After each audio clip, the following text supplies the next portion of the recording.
Hello, everybody. Welcome to topic 2, the rise of big business. This is still part of the Industrial Revolution chapter that we're looking at. Um, Quickly, the main idea, and this is also on your assignment sheet, corporations run by powerful business leaders became a dominant force in the American economy. This topic is the longest topic of the chapter, so stick with me here. In America in the late 1800s, during the Gilded Age, which we talked about last video, is a nickname for this era because even though it was golden on the outside, it looked good. There were a lot of good things happening in America. It wasn't golden all the way through. There were some certainly underlying issues in society that made life for maybe the average American not so great. But we'll talk about some of that stuff today. So the rise of big business. Why was there such a massive boom in big business growth in the late 1800s? And why did the oil industry and the steel industry and the railroad industry take off like they did? The number one reason is because there was a favorable climate for business, particularly for entrepreneurs, which is somebody who starts their own business.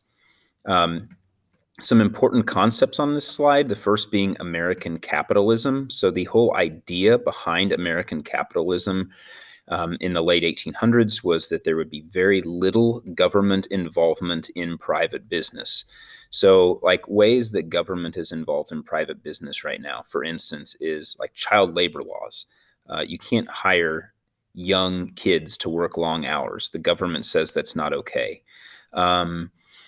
Minimum wage, you have to pay workers a certain amount. Workman's comp, if you get hurt on the job, the business is responsible for covering the costs to some degree of the person's injury. So there's a lot of laws that the government has made to protect workers. Back then, there was the government just stayed out of it. Businesses could hire whoever they want, work them as long as they wanted, pay them as little as they wanted. And the key feature there of capitalism is competition. So if you own a hammer store on the corner and I want to own a hammer store right across the road and charge less money for my hammers, then I have every right to do that. Literally, capitalism is fueled by competition. And because of that, most business owners favored what we would call a laissez-faire system. Laissez-faire simply means hands off. The government keeps its hands off of the economy, and businesses are allowed to essentially do whatever they want. At the time, many Americans embraced this idea of social Darwinism. You may have studied about Charles Darwin in science class, his idea of the survival of the fittest, which whenever he applied the idea originally, it was to animals. The late 1800s, this idea of social Darwinism was used to apply to people, where people really felt that the strongest people in society would survive and prosper, and the weakest would not.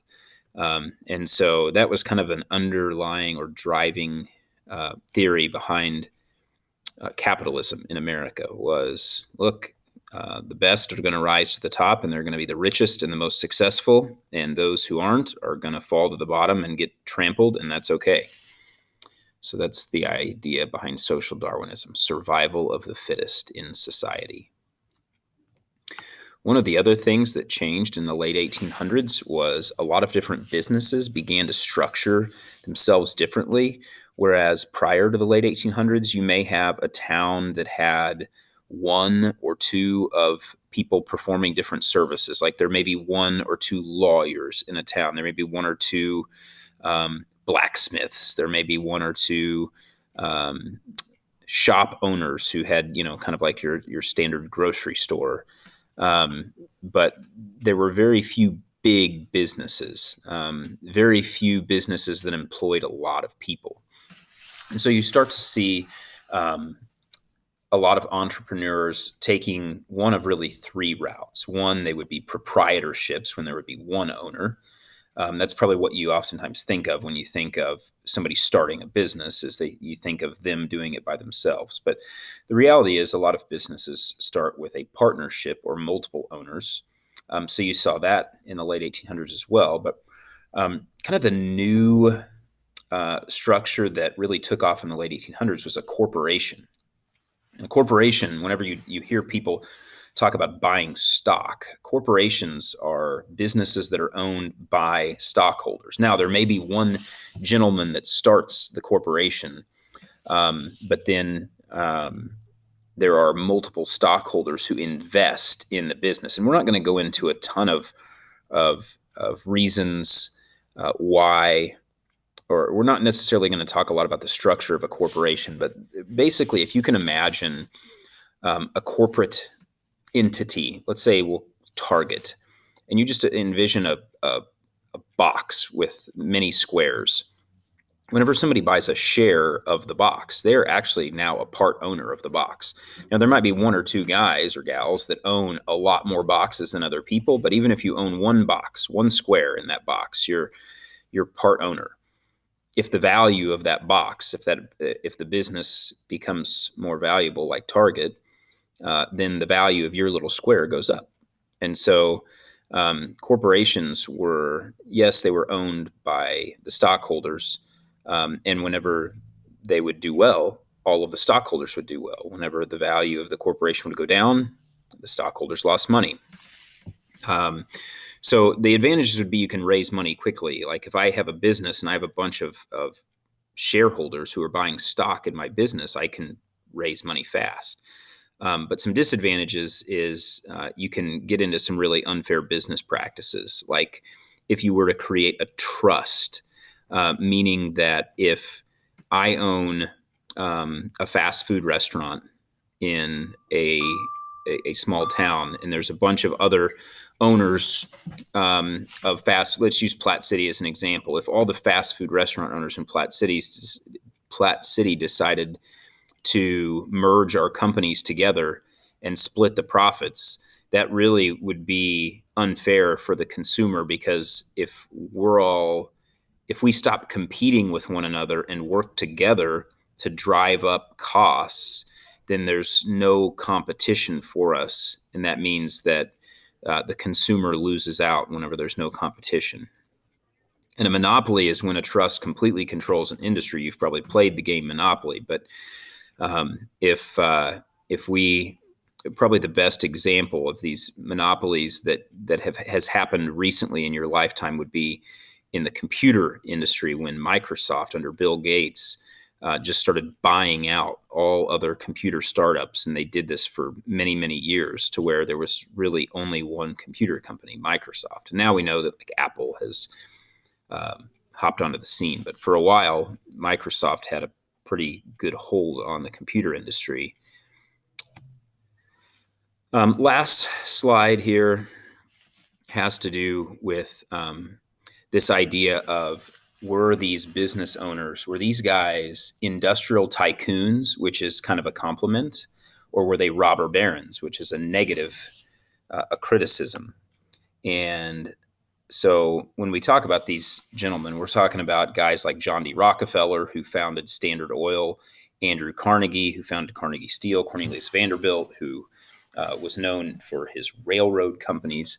These were the gentlemen who were extraordinarily influential and wealthy in the late 1800s, amongst others, but these are three of the big names that you should know.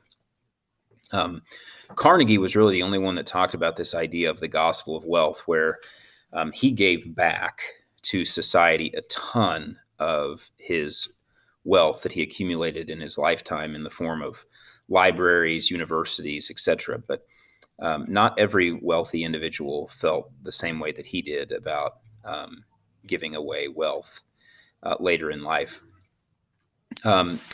These gentlemen utilize something known as vertical and horizontal integration. And this is a really important concept, and we'll talk more about this in class. But both of these are ways to acquire massive amounts of wealth.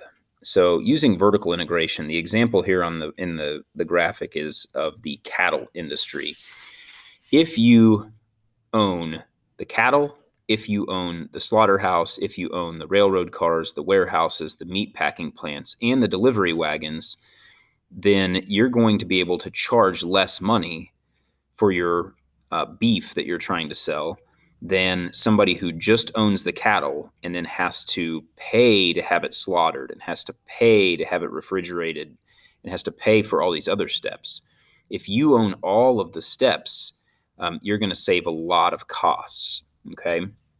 Horizontal integration is you go and buy all of the competing companies of the same industry. So if you're an oil company and you have all these other oil companies that are kind of small startup oil companies, and you just go to them and say, how would you like to sell your oil company for, $54 million?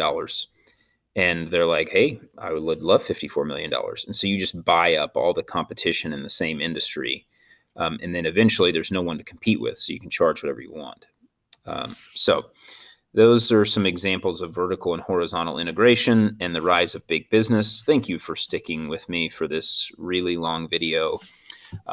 We'll be back with topic 3 another time.